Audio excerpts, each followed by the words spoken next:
La semana pasada compartíamos sobre el significado de la Santa Cena, el significado de lo que Cristo hizo para nosotros.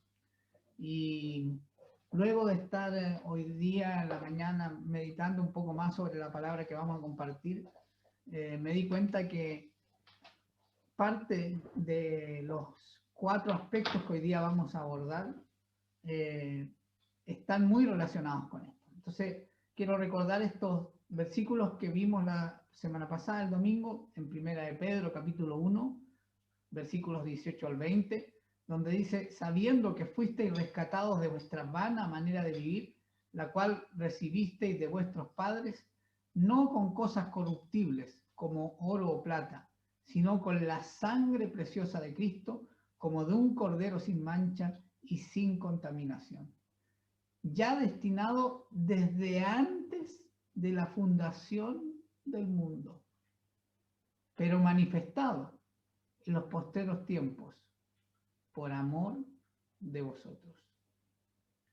Destinado desde antes de la fundación del mundo.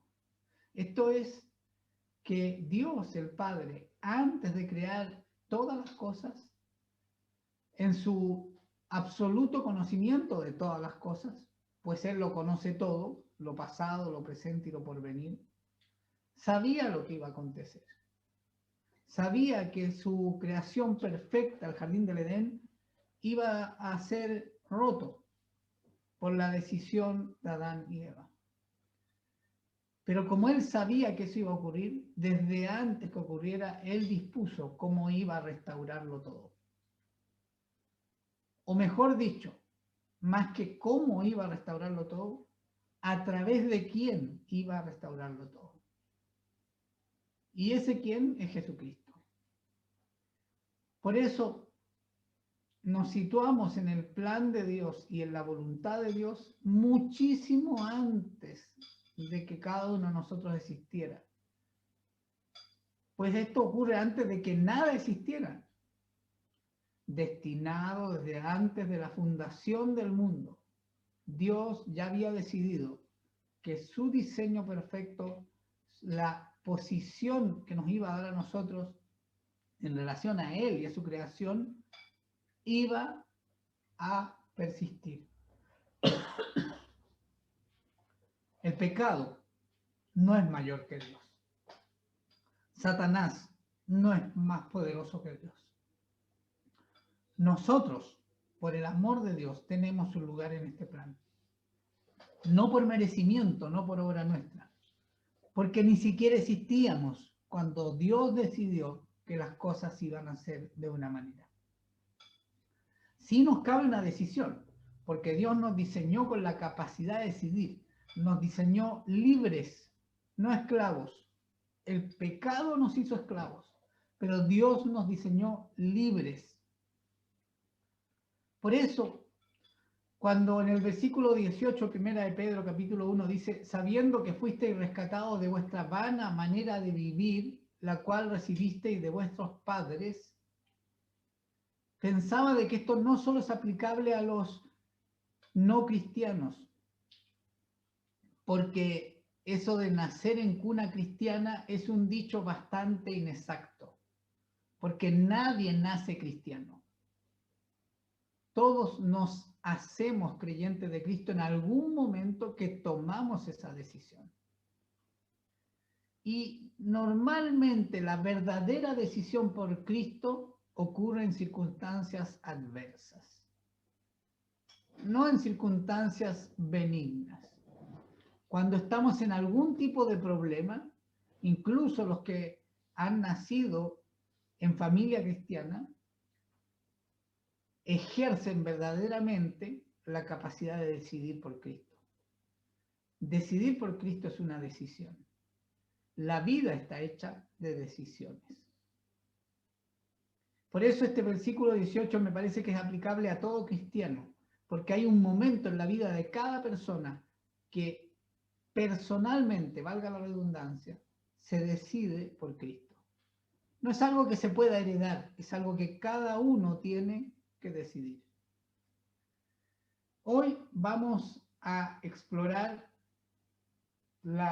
el capítulo 10 de la carta a los Hebreos y lo he titulado el mensaje de hoy, Suficiencia de Cristo. La verdad es que si leemos la carta a los Hebreos, los 9 capítulos anteriores al capítulo 10, crecientemente y horizontalmente, podríamos decir, se va expandiendo y va elevándose un entendimiento a través del autor de esta carta, autor desconocido, no se ha podido determinar quién es el autor de esta carta. Algunos dicen que Pablo por el estilo, pero no es seguro quién la escribió. Pero no importa, está allí en el canon bíblico del Nuevo Testamento. A través de esos 9 capítulos se va mostrando y desplegando la suficiencia de Cristo para el cristiano. ¿Qué quiere decir esto? Que para vivir la vida cristiana no hay nada suficiente fuera de Cristo. Cristo es todo para nosotros. Todo.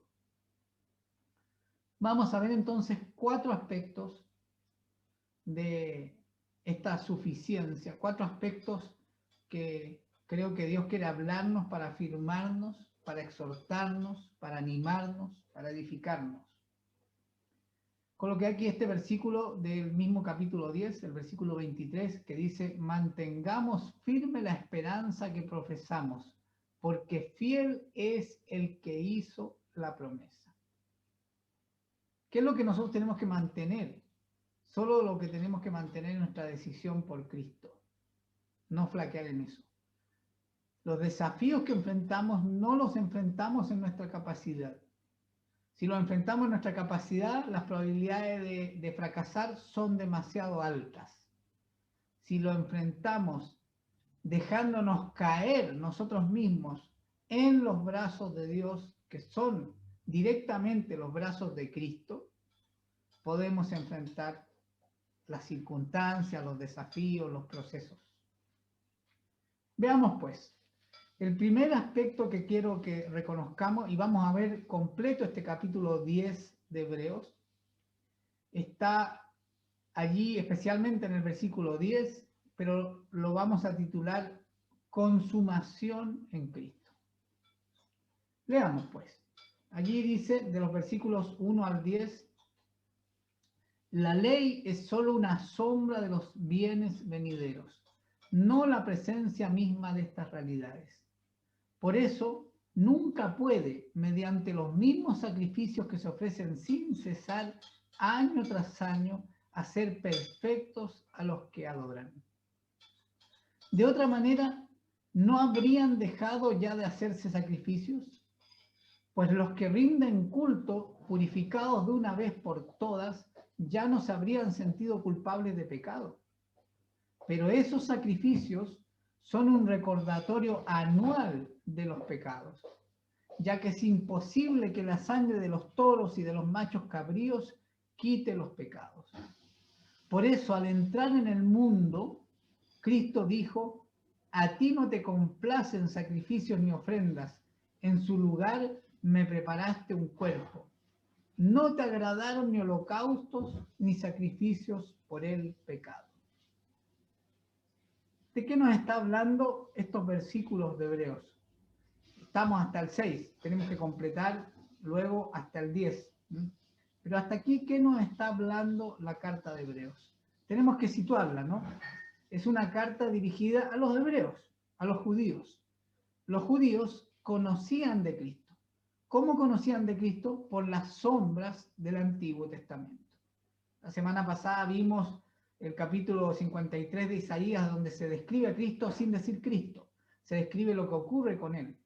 Hay mucha profecía y todo el Antiguo Testamento lo hemos visto a lo largo de todo el tiempo que llevamos caminando juntos en la verdad de Dios. El Antiguo Testamento completo nos habla de Cristo. Por lo tanto, de ese modo ellos lo conocían, pero en realidad no lo conocían. Tenían información, pero no la entendían. Tenían conocimiento, pero no revelación. Al punto que Cristo mismo se paró enfrente de ellos y no lo reconocieron. Y no solo no lo reconocieron, lo rechazaron y lo crucificaron. Pero hoy esta carta no le habla a los judíos, sino que le habla a todos quienes tengan una idea, una imagen, un concepto y una experiencia de Cristo equivocada, no una vivencia verdadera de Cristo. Y he orado a Dios para que la palabra que compartimos hoy nos libere de algunos preconceptos que probablemente de manera inconsciente aún operan en nosotros respecto a la obra de Cristo en nuestras vidas. Cuando en nuestras fuerzas enfrentamos algunas cosas y nos desgastamos. Cuando que creemos que quizás no con estas palabras, pero en el fondo de nuestros pensamientos y de nuestro corazón, eso es lo que se ha allí asentado. Cuando pensamos que tenemos que hacer ciertas cosas para merecer de algún modo lo que Dios quiere hacer en nuestra vida a través de Cristo y del Espíritu Santo. ¿Qué es lo que nos está diciendo estos versículos? Que eso no es así. Que lo que establecía la ley para el perdón de pecados era solo un ejemplo de la inutilidad de lo que nosotros podemos hacer para limpiar el efecto del pecado en nuestra vida. Nosotros no podemos hacer nada en realidad. Pero Dios sí dispuso, como vimos al principio en Primera de Pedro, desde antes de crear todas las cosas, dispuso de que el pecado iba a ser borrado del mundo. Pero esto es algo personal, no se borra del mundo como una cosa global, como una antipandemia, digamos, sino que se borra personalmente y se borra a través de una decisión de cada uno. Y ese plan tiene como eje central a Jesucristo. Aquí es clave el versículo 5. Dice, pero al entrar en el mundo, Dios encarnado en Jesucristo, lo que nos dice el capítulo 1 del Evangelio de Juan, en el principio el verbo era con Dios y el verbo era Dios, y más adelante nos dice, y el verbo se hizo carne. Al entrar en el mundo, Cristo dijo, a ti no te complacen los sacrificios ni ofrendas. ¿Por qué entonces los determinó? Bueno, los determinó en el antiguo pacto para que pudiéramos entender que ningún esfuerzo nuestro puede hacer la obra que solo Él puede hacer. ¿A través de quién? De Cristo. No te complacen sacrificios ni ofrendas. En su lugar, me preparaste un cuerpo. No había forma de que el pecado fuera limpiado en nosotros si no era que Dios mismo, en la persona del Hijo, muriera por nosotros. Hombre, verdadero hombre, en todo tentado, pero también en todo obediente al Padre para que se cumpliera su voluntad. Estamos viendo cómo en Cristo se consuma el plan de Dios. En Cristo, no en mí.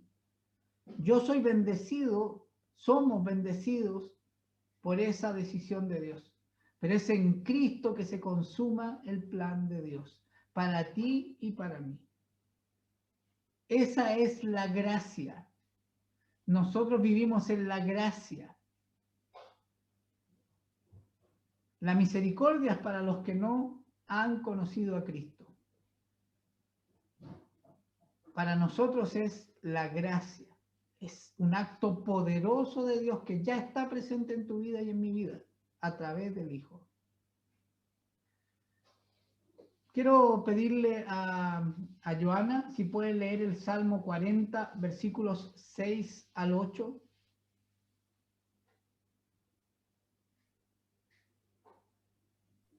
Por supuesto.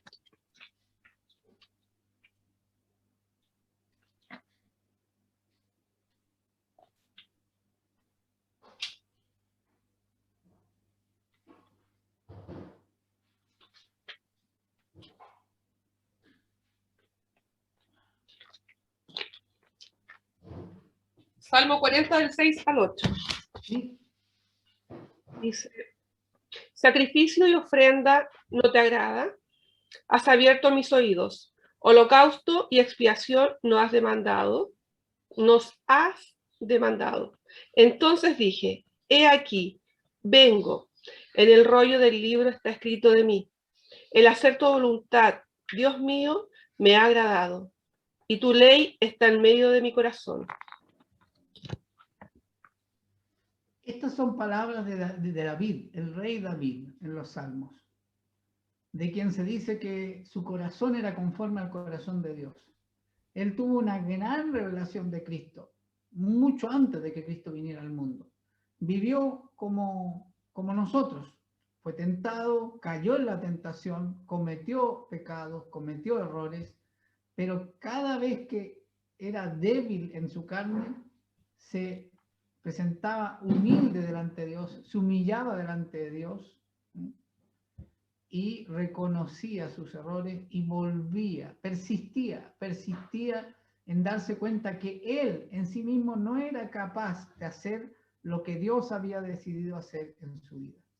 En estos versículos del Salmo 40 se prefigura lo que ha de cumplir Cristo cuando inicia su ministerio. Cuando él lee el rollo de Isaías y dice, hoy se ha cumplido esta palabra en medio de ustedes. Y tiene que ver con lo que dice en los versículos 7 y 8. Cristo vino a hacer ¿qué? La voluntad del Padre. Hacer la voluntad del Padre. ¿Cuál es nuestra bendición? Hacer la voluntad del Padre. ¿Cuál es el ejemplo que tenemos para ello? Jesucristo. Pero nosotros muchas veces no somos capaces. Y entonces a veces lo que hacemos cuando sentimos que no somos capaces es esforzarnos más en nosotros. Y eso está destinado al fracaso. Tenemos que esforzarnos más en caer rendidos en los brazos de Jesucristo. Caer rendidos en los planes de Dios. Miren, es extraño porque el éxito de la vida cristiana es una sucesión de derrotas de nosotros mismos para que triunfe Cristo en nosotros. Si continuamos hasta el versículo 10, dice, por eso dije, Cristo hablando, aquí me tienes. Como el libro dice de mí, he venido, oh Dios, a hacer tu voluntad. No solo esos versículos del Salmo 40, revelados a David, sino que toda la revelación del Antiguo Testamento habla de lo que Cristo iba a hacer. Y lo que hace Cristo es cumplir la voluntad de su Padre. Continúa diciendo, primero dijo, sacrificio y ofrendas, holocaustos y expiaciones no te complacen ni fueron de tu agrado, a pesar de que la ley exigía que se ofrecieran. Luego añadió, aquí me tienes, he venido a hacer tu voluntad. Así quitó lo primero para establecer lo segundo.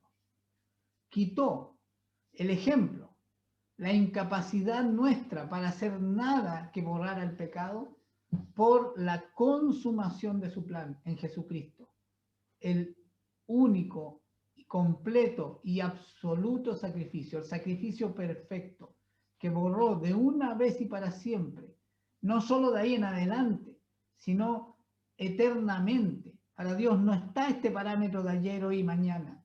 Borró por siempre y para siempre. Recuerden que Él lo decidió desde antes de la fundación del mundo. Esto es la voluntad de Dios, que es absoluta y perfecta. Nos cuesta mucho entender esto, porque nosotros entendemos la vida como lo de ayer, lo de hoy, lo de mañana, pero Dios es absoluto. No está limitado por esa determinante temporal. En Cristo Él borra el pecado. Y en virtud de esa voluntad, dice, somos santificados mediante el sacrificio del cuerpo de Jesucristo ofrecido una vez y para siempre. Nosotros dudamos, nosotros nos complicamos, nosotros nos sentimos débiles, sentimos, percibimos, pensamos tantas cosas, pero la verdad absoluta es que si recibiste a Cristo en tu vida, has sido santificado, santificada, de una vez y para siempre. Esto es algo que no se puede perder. Otra cosa es cómo lo vivimos de aquí hasta el último de nuestros días. Y Dios quiere que lo vivamos de gloria en gloria. Pero no todos lo viven así. Que no sea que la experiencia que tenemos de la vida cristiana nuble el entendimiento de esto. Hemos sido santificados mediante el sacrificio de Cristo, no por nada que nosotros hayamos hecho, estemos haciendo o vayamos a hacer, sino que hemos sido santificados de una vez y para siempre por el sacrificio de Jesucristo. Por eso, el primer aspecto es este. Yo creo que es el más importante. Dios consumó su obra. Cristo lo dijo en la cruz. Consumado es. El sacrificio de Cristo es el momento fundamental. La resurrección de Cristo es el momento trascendental. El fundamento de nuestra vida cristiana está en la muerte de Cristo. La trascendencia de nuestra vida cristiana está en la resurrección de Cristo. Ya estamos en el fundamento. Entraremos en la trascendencia cuando, una vez hayamos muerto, o Cristo venga antes, dejemos este cuerpo y vayamos a estar junto con Él. La consumación es el primer aspecto. El segundo aspecto es la suficiencia de Cristo. Partamos entonces de la certeza de que el plan de Dios ya está consumado en tu vida.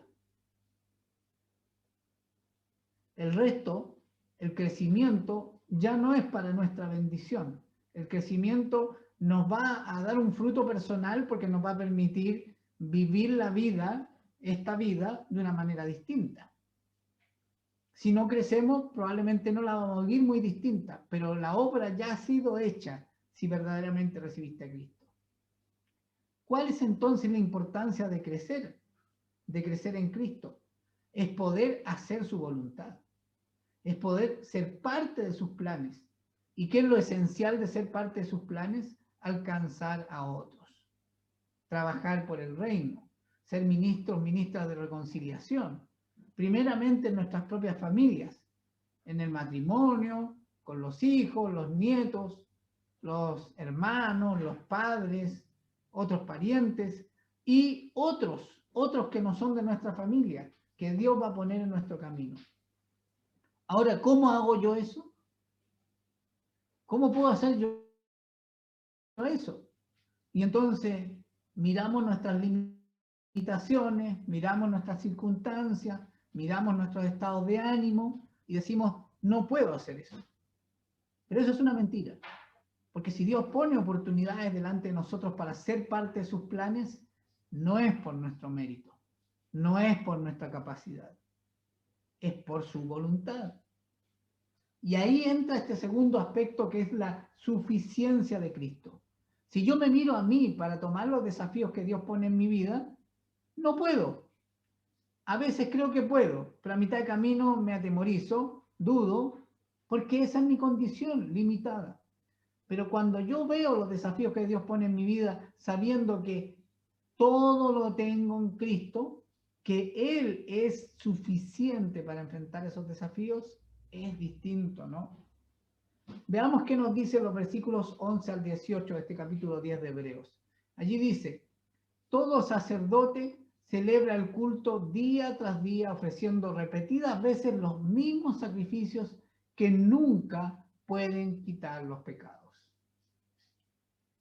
Leámoslo de otra manera. Yo hago lo mejor que puedo. Yo hago las cosas en mis capacidades con la mejor intención. Pero en esa capacidad mía, en esa intención mía, yo no puedo sostener los resultados de mis obras, porque son limitadas. Pero este sacerdote, Cristo, después de ofrecer por los pecados un solo sacrificio para siempre, se sentó a la derecha de Dios. Él no está aquí, ya se fue a la diestra de Dios, está allí, pero está cada día conectado con nosotros, en espera de que sus enemigos sean puestos por estrado de sus pies, en espera de que el plan completo de Dios sea visible para todos, cuando se acabe este tiempo de poder decidir por Cristo o contra Cristo, porque ese tiempo se va a acabar. No va a la eternidad esta capacidad de decidir. En la eternidad está determinado ya para nosotros un tiempo. Cuando se acabe este tiempo, el Espíritu Santo se ha sacado del mundo, Cristo venga por su iglesia y pasen 7 años de tribulación incremental, 3 años y medio, 3 años y medio, ¿no? Se va a acabar y vamos a entrar al tiempo eterno. Bueno, antes de eso, Cristo va a gobernar con nosotros 1000 años aquí en la tierra y después, bueno, ya no hay nada más descrito en la Escritura. Entonces Cristo está esperando ese momento en que ya Dios juzgue. Hoy día todavía tiene detenido el juicio. Él no juzga todavía. Hoy día lo que ofrece es, decide tú. Decide por la verdad, por Cristo, o decide por la mentira y por el engaño del mundo, cuyo autor es el que vino a robar, a mentir y a matar, Satanás. Continúa, porque con un solo sacrificio ha hecho perfectos para siempre a los que está santificando. Yo no me veo perfecto. No sé si tú te ves perfecto, perfecta. Yo no. Tengo mucho todavía en lo cual ser trabajado. Pero si me dispongo a la voluntad de Dios, Él va a hacer lo que Él decidió hacer conmigo y en mí. Y entonces esa perfección se va a ir manifestando en la medida que yo me someto a la voluntad de Dios. Y no sigo pretendiendo hacer las cosas como yo creo que debieran ser o como yo quiero que deban ser. Dice, también el Espíritu Santo nos da testimonio de ello. Primero dice, este es el pacto que haré con ellos después de aquel tiempo, dice el Señor. Pondré mis leyes en su corazón y las escribiré en su mente. ¿Qué quiere decir esto? Que Dios nos dice, quiero obrar dentro de ti. Y en la medida que permitas que obre dentro de ti, eso se va a ver fuera de ti. Pero nosotros a veces nos preocupamos más de proyectar una imagen hacia afuera y detenemos o resistimos la obra de Dios dentro de nosotros. Por eso, una obra exterior del cristiano no se puede sostener más que a duras penas si no está fundada en una obra interior. Y la obra interior no la hago yo. Yo no me puedo cambiar. He tratado en algunas cosas y he fracasado. El único que me puede cambiar es Dios por la obra del Espíritu Santo. ¿A partir de qué? De la consumación de Cristo allí en la cruz. Agrega, después añade, y nunca más me acordaré de sus pecados y maldades. He aquí una piedra de tropiezo. Esto, diría yo, es una de las principales debilidades que tenemos como cristianos, que mientras Dios nos perdonó en Cristo y se olvidó para siempre, nosotros tenemos una tendencia a estar sacando las cuentas con otros y con nosotros mismos cada vez que nos sentimos amenazados, nos sentimos débiles. Es como una espada pronta para defendernos de las amenazas. Sacamos incluso contra nosotros mismos, para decir no puedo, ¿no? Esos pecados que ya fueron perdonados por Cristo antes de que yo los cometiera, antes de que yo existiera, antes de que el mundo existiera. Dios decidió que iba a borrar la maldad cuando una de sus criaturas decidiera por Cristo. Decidir por Cristo es un momento trascendental en tu vida. Lo cambia todo. Pero muchas veces vivimos como si no fuera así. A veces nos aferramos más a lo que conocemos, sentimos y hemos vivido, estamos viviendo, que a lo que Dios hizo a través de Cristo aquel día que decidiste por Él. Por eso tenemos que, cada vez que sea necesario, estar recordándonos esto. Cristo es suficiente. Nosotros somos insuficientes, limitados, a veces débiles, contrariados, porfiados, hasta enojados con Él mismo, con Dios. Pero Cristo no ha dejado de ser suficiente en tu vida y en mi vida. Y en el momento que yo tome la decisión, acuérdate, la vida está hecha de decisiones, de recordar que Él entró en mi vida y que sigue siendo el mismo, y los planes de Dios siguen siendo los mismos, se activa esta verdad. Nunca más me acordaré de sus pecados y maldades. Y cuando estos han sido perdonados, ya no hace falta otro sacrificio.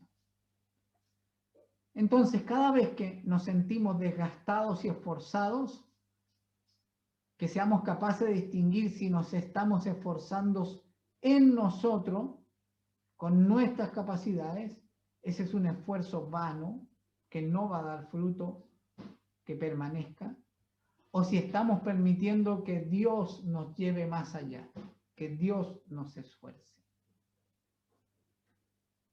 A veces nos cuesta distinguirlo, parecen lo mismo, pero no lo son. Hay procesos que nos cuestan, que son dolorosos, son pesados, pero si Dios lo está haciendo, el resultado de eso se va a sostener. Pero cuando el proceso lo llevo en mis fuerzas, en mis capacidades, yo tendré que sostenerlo. Y va a haber un momento en que ya no pueda hacerlo. Le quiero pedir a Marcelo si puede leer el Salmo 110, 13. Nuevamente vamos a ver aquí al rey David recibiendo revelación de la obra de Cristo, de lo que Cristo iba a hacer, de lo que Dios dice que es Cristo para nosotros. Pastor, lo voy a leer yo porque Marcelo no se sentía bien, se costó un ratito. Ah, bueno. 110, ¿cuánto dijo? 13. 110, 13. ¿Sí? Ah, que llega hasta el 7. ¿El 7? 110, 13. Sí. Déjame revisar, probablemente anoté un número mal ahí.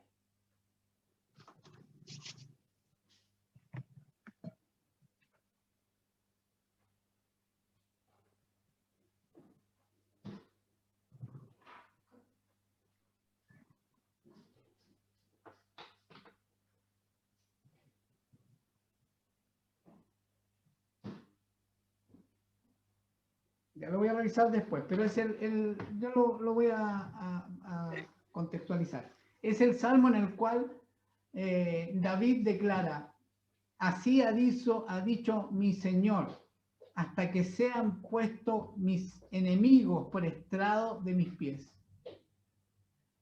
Y es David diciendo esto, ¿no? Dice, mi Señor, David es el rey. Entonces, ¿a quién se refiere David cuando dice, así ha dicho mi Señor, hasta que sean puestos mis enemigos por estrado de mis pies? Y entendemos que David no está hablando del triunfo militar que Dios le va a dar a él para establecer el reino de Israel, sino que le está anticipando lo que va a hacer respecto de Cristo, ¿no? Respecto de Cristo, poniendo a todo bajo sus pies. Continuemos. El tercer aspecto que quiero relevar en este capítulo 10 de Hebreos es perseverar. Necesitamos perseverar, pero no podemos perseverar como un esfuerzo propio. Tenemos que perseverar siempre cuando estamos débiles, cuando estamos en dificultad, dejándonos caer en los brazos de Cristo.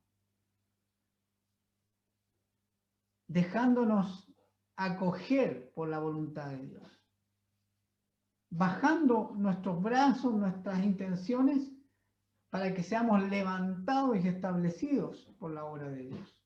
Perseverar es no dudar.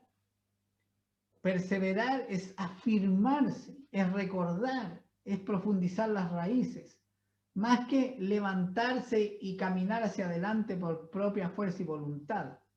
Es detenerse, afirmarse para que Dios nos levante y nos proyecte. Veamos lo que dicen los versículos 19 al 25. Así que, hermanos, mediante la sangre de Jesús, tenemos plena libertad para entrar en el lugar santísimo. Muchas veces sentimos que no tenemos la capacidad, en cualquier aspecto de nuestra vida, ánimo, comprensión mental, fuerza física, ánimo me refiero a las emociones. Cualquiera de estos ámbitos del alma están debilitados y sentimos que no podemos hacer lo que de algún modo entendemos que Dios quiere que hagamos, o la circunstancia que tenemos que enfrentar para crecer. Pero Dios nos dice en este versículo 19 que siempre tenemos la libertad para acercarnos a Él. Entonces, que esos momentos de debilidad no impidan que nos acerquemos a Él. Aunque no entendamos, aunque nos sintamos incluso, como a veces puede haber ocurrido, sentirnos defraudados por lo que Dios pareciera que no está haciendo, o contradecida nuestro entendimiento porque no entendemos por qué Él permite algo. Aún en esas circunstancias tenemos libertad para entrar a la intimidad con Él, por el camino nuevo y vivo que Él nos ha abierto a través de la cortina. O sea, hay cosas que van a nublar nuestro entendimiento, que son como una cortina, y nos van a hacer creer de que no, yo no puedo ir a Dios, yo no entiendo a Dios, yo no quiero, mi corazón, algo de mí o muchas cosas de mí se van a volver una cortina que obstaculiza la posibilidad que me acerque a Él. Pero esa cortina fue rota, fue rajada por un sacrificio inmenso, el de Cristo. Ese camino fue abierto a través de un cuerpo sacrificado por mí, el de Cristo. Y tenemos, dice además, un gran sacerdote. O sea, hay alguien que cada día intercede por mí, al lado del Padre, a la diestra del Padre. Entonces, perseverar no es tanto hacer algo como volver a la fuente de la verdad que he recibido con Cristo. Es restablecer el vínculo con Dios a través de Cristo. Es entrar en un lugar apacible, en un lugar íntimo, la presencia de Dios. Que sabemos, no es un templo, no es un lugar físico, es un estado del alma sujeta al espíritu.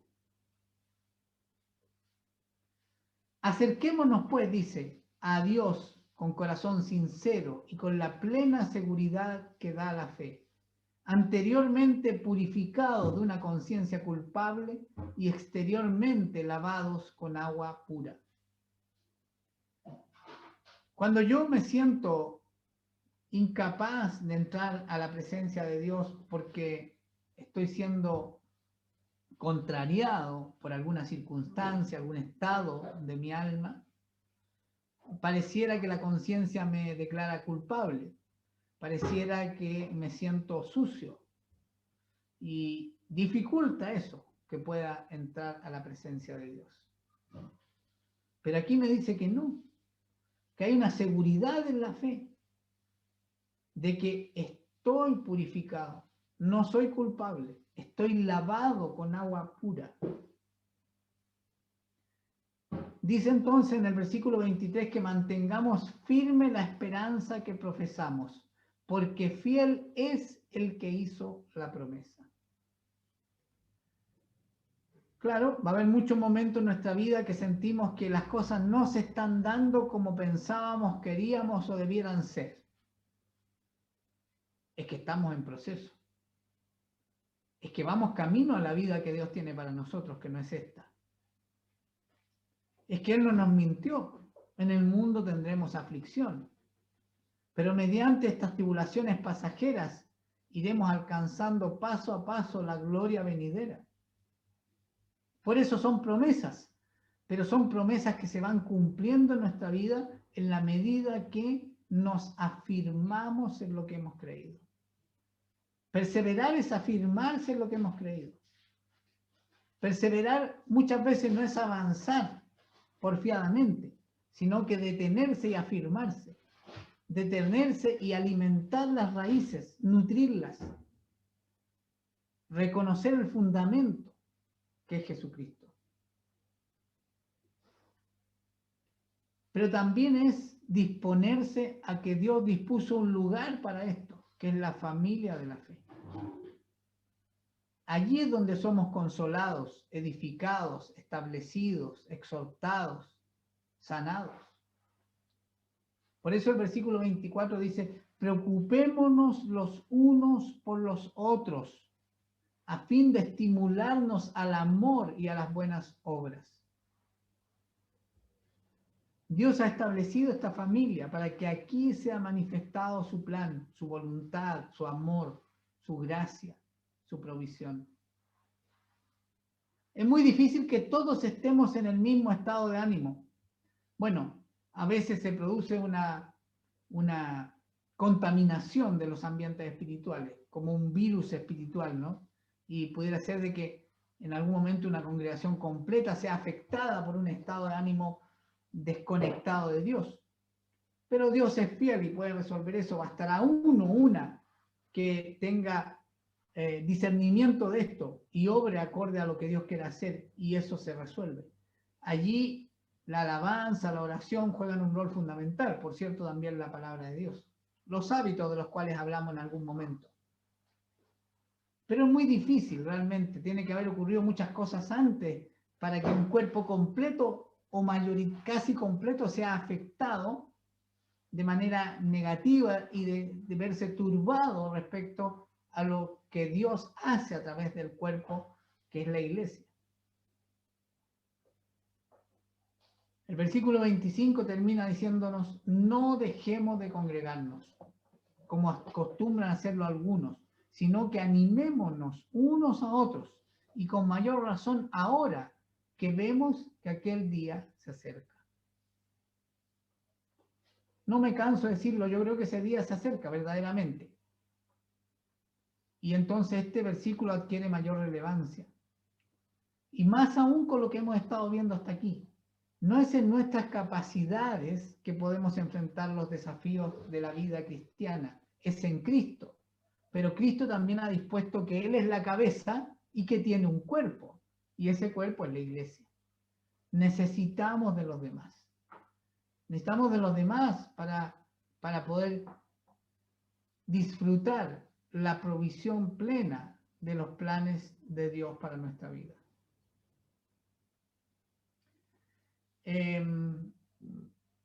¿Alguien voluntariamente que quiera leer Ezequiel 36, 25?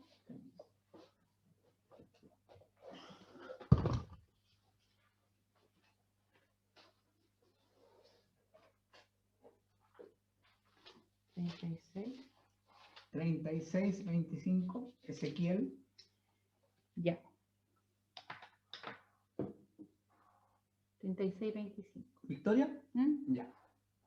Esparciré sobre vosotros agua limpia, y seréis limpiados de todas vuestras inmundicias, y de todos vuestros ídolos os limpiaré. Amén. ¿Cómo podemos perseverar? Creyendo que Dios ha hecho esto, ¿no? Hemos sido limpiados. Esa agua es una representación del Espíritu. Aquí en Hebreos 10 dice, exteriormente lavados con agua pura. Hemos sido revestidos con el Espíritu Santo. Pero para ser revestidos debemos despojarnos de nuestras vestimentas. Ahora, a veces esas vestimentas no son exteriores. Esas vestimentas son ídolos, afanes, convicciones equivocadas a las cuales nos aferramos y que dificultan que disfrutemos de ese lavamiento por el agua pura, ese lavamiento por el Espíritu que nos hace aptos para presentarnos en cualquier momento delante del Padre. Perseverar es eso, es creer lo que Dios dice de nosotros, mucho más que lo que sentimos de nosotros, lo que pensamos de nosotros, lo que nos ocurre a nosotros.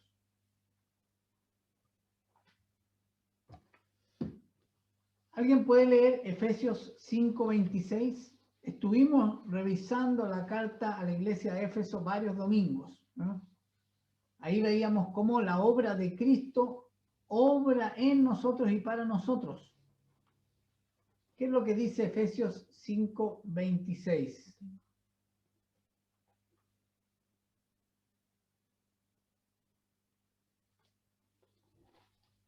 ¿Leo? ¿Ya?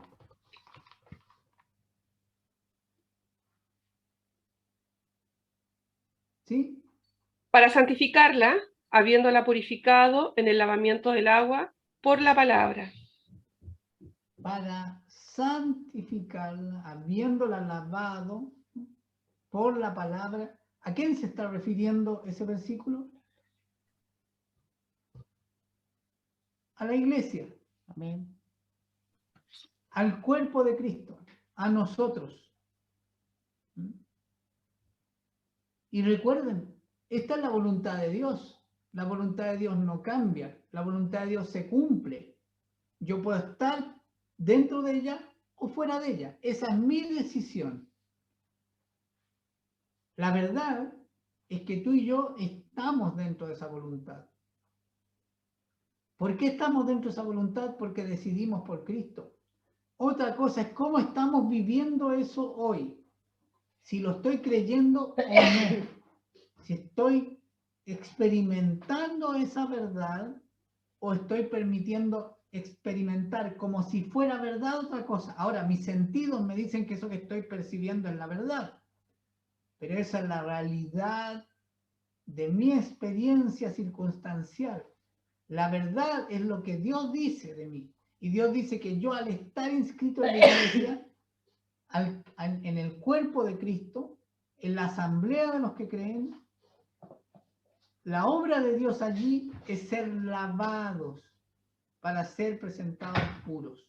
O sea, hay un proceso de transformación que se vive en la iglesia. Lo coloqué como 2 puntos, pero este es un punto único, ¿no? Perseverar tiene que ver con estar en la voluntad de Dios.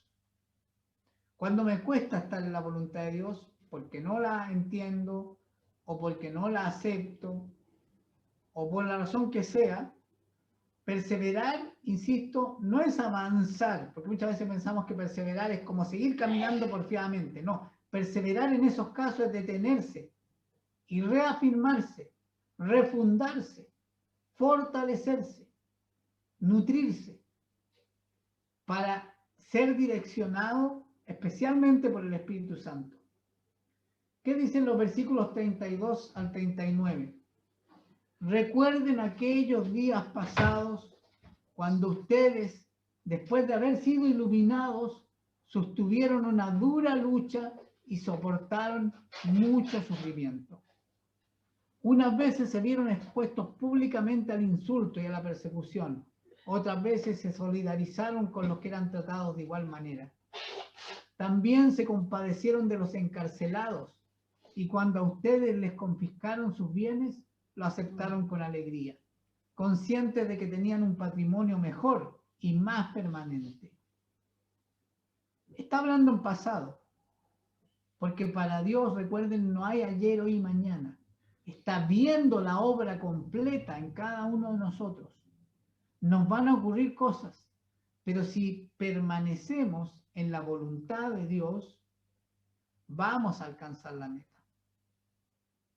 Dice, así que no pierdan la confianza, porque ésta será grandemente recompensada. Amén.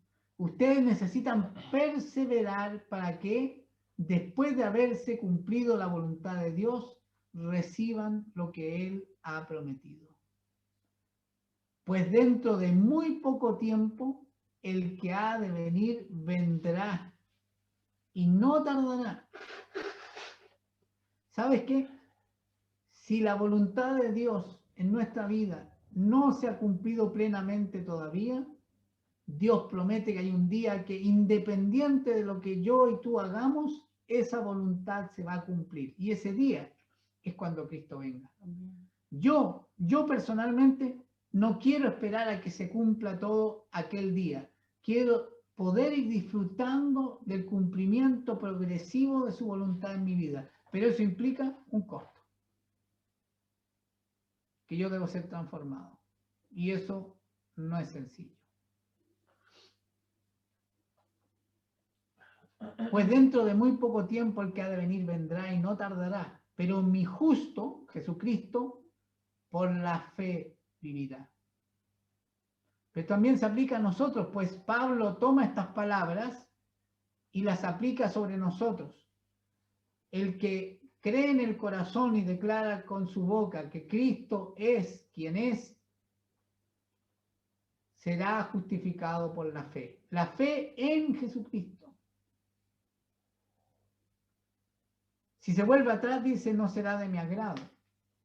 Pero nosotros no somos de los que se vuelven atrás y acaban por perderse, sino de los que tienen fe y perseveran su vida. ¿Alguien puede buscar Habacuc 2, versículos 3 y 4?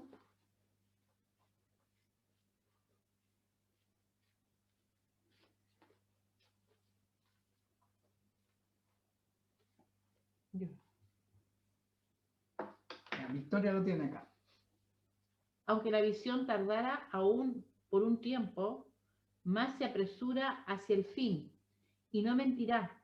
Aunque tardare, espéralo, porque sin duda vendrá, no tardará. ¿Hasta 5? Sí. He aquí que aquel cuya alma no es recta se enorgullece, mas el justo por su fe vivirá. Y ¿ya? Era hasta el 5, había puesto ahí al 4. Esos versículos de Habacuc son los que va a citar Pablo en Romanos cuando él dice, por la fe el justo vivirá. Pero vemos en estos versículos de Habacuc, Antiguo Testamento, lo que el autor de Hebreos también nos plantea. Dice, el que ha de venir vendrá y no tardará. Aunque parezca que tarda, no es así. Cuando pareciera que la voluntad de Dios en nuestra vida tarda, no es así. Dios está obrando, Dios está trabajando. Por eso es importante tener fe y perseverar. Finalmente, si ustedes se dan cuenta, este último aspecto está entre medio de los dos de la perseverancia. Pero lo coloqué al final porque quiero abordarlo aparte. Son unos versículos que a veces se interpretan para fundamentar que la salvación se puede perder. Nosotros no creemos que la salvación se puede perder. Lo que creemos es que cuando alguien que profesó creer, finalmente el testimonio final de su vida es que no cree, la verdad es que nunca creyó. Nunca fue salvo. Porque cuando verdaderamente se cree, la obra es completa y absoluta. ¿Cómo nosotros podemos juzgar eso? No podemos. Por eso esto es un principio de fe también. La salvación es completa. La salvación no se pierde. Pero nosotros no podemos saber cuando esa decisión fundamental es verdadera o no. Solo Dios lo sabe. Veamos entonces estos versículos porque es algo clave que tenemos que tener claro, ¿no? Es algo que nos afirma la verdad de que somos salvos. Versículo 26 al 31 declara esto. Si después de recibir el conocimiento de la verdad, conocimiento como experiencia en Cristo, pecamos obstinadamente, ya no hay sacrificio por los pecados. Solo queda una terrible expectativa de juicio, el fuego ardiente que ha de devorar a los enemigos de Dios. Cualquiera que rechazaba la ley de Moisés moría inmediatamente por el testimonio de 2 o 3 testigos. ¿Cuánto mayor castigo piensan ustedes que merece el que ha pisoteado al Hijo de Dios, que ha profanado la sangre del pacto por la cual había sido santificado y que ha insultado al Espíritu de la gracia? ¿A qué se refiere hasta aquí? Se está refiriendo a quienes, habiendo recibido a Cristo, finalmente perseveran en el pecado y de algún modo entonces se cumple lo que dice el versículo 29. Pisotean la obra de Cristo, profanan la sangre que Él derramó por nosotros e insultan al Espíritu Santo y la gracia de Dios sobre nosotros, desvalorizando la obra de Cristo. Y agrega, pues conocemos al que dijo, mía es la venganza, yo pagaré, el juicio de Dios, y también el Señor juzgará a su pueblo. Terrible cosa es caer en las manos del Dios vivo. Entender que esto es una advertencia para decirnos de que podemos perder la salvación por nuestras debilidades y turbaciones, creo que es un error. Pero también sería un error menospreciar lo que aquí se nos advierte. ¿Qué es lo que están haciendo estos versículos? Es poner en la dimensión precisa la obra de Cristo en nuestra vida. Nos está diciendo, de esto nos ha librado Cristo. Por tanto, ¿cómo no hemos de estar dispuestos a pasar ciertas dificultades para ser perfeccionados? Esos momentos difíciles que solo los podemos vivir en Cristo, no en nuestras fuerzas, no son nada comparado con lo que tendrán que enfrentar los que mueran sin Cristo. Esa es la verdad que nos revela estos versículos. Y entonces pone en la estatura adecuada la inmensa y absoluta obra de Cristo en tu vida y en mi vida. Por eso, junto con Efesios, capítulo 1, versículo 4, podemos declarar que Él nos escogió en Cristo antes de la fundación del mundo, para que fuéramos santos y sin mancha delante de Él. Y con el mismo Efesios podemos declarar, en Él, asimismo, en Cristo, tuvimos herencia, habiendo sido predestinados conforme al propósito o la voluntad del que hace todas las cosas según el designio de su voluntad. Papá, queremos darte gracias por esta palabra. Yo quiero interceder por todos nosotros, por cada uno de los que integramos esta casa iglesia, para que el Espíritu Santo pueda reanimar el Espíritu de Cristo en nosotros cada vez que lo necesitemos. Y que ninguna circunstancia, estado de ánimo, turbación mental del corazón o de la voluntad pueda afectar esa obra perfecta y absoluta de Cristo en nosotros. Que ninguna circunstancia, estado de ánimo mental o de voluntad pueda afectar la capacidad, el atributo y el derecho de entrar en tu presencia. Amén. Para recibir de ti todo lo que tú tienes para nosotros. Amén, Señor. Yo declaro, Señor, la agradable y perfecta voluntad de tu persona, el Padre, sobre cada uno de los miembros de Casa Iglesia. Yo declaro, Señor, que creo en la completa y absoluta obra perfecta de Jesucristo en cada uno de los miembros de Casa Iglesia, pues te hemos recibido en nuestras vidas. Y yo declaro, Señor, que junto con mi esposa creemos en la obra del Espíritu Santo, siempre dispuesto a traernos revelación, Amén. siempre actuando a nuestro favor, deteniendo la iniquidad, siendo una cobertura sobre nuestra vida, nuestras familias y nuestros hogares, hasta el día que Cristo venga por nosotros, guardándonos de las debilidades, las confusiones y las amenazas del Amén, mundo. Señor. Gracias, Señor. En el nombre de tu Hijo Jesucristo. Amén.